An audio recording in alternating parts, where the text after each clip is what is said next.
त्यस्तै राम जबसम्म त्यो फ्रिज आउँदैन colour change 10 minutes 5 minutes maximum भइहाल्छ त्यसपछि चाहिँ यो स्प्यारिङली सल्युबल हो स्प्यारिङली सल्युबल भनेको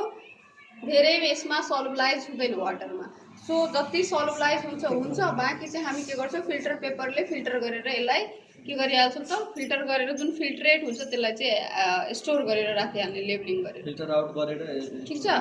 हजुर ठिक मस्त छ क्यामेरा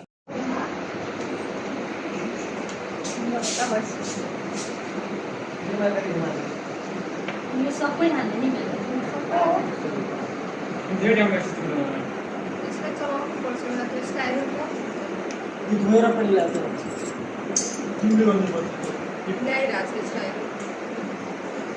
आज हाम्रो प्रिपरेसन अफ क्लोरोफर्म वाटर गरिरहेको छ त्यसमध्ये के भन्छ 100 ml डिस्टिल वाटरमा के भन्छ 2.5 ml क्लोरोफर्म हालेर यो अब के भन्छ यो फनेलमा बाट फिल्टर आउट गरिरहेको छ त्यसले हुँदैछ प्रोसेसिङै छ स्टाइल हुँदैछ यो भनेको के हो स्टायर यसलाई स्टायर यस्तो यस्तो हलाइरहेछ नि उसले के भन्छ स्टायरिङ त्यो के भन्छ हामीहरूको यो नीतु यादव छ म्यामको नाम छ नीतु म्यामले गराउँदै हुनुहुन्छ के भन्छ फार्मास्युटिकल केमिस्ट्री टिचर हुनुहुन्छ फार्मास्युटिक्स टिचर पनि हुनुहुन्छ सो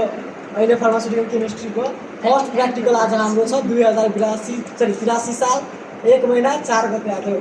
भइरहेछ फिल्टरै भइरहेछ यो के प्रब्लम त्यो स्लोली नै हुन्छ हुन्छ नि त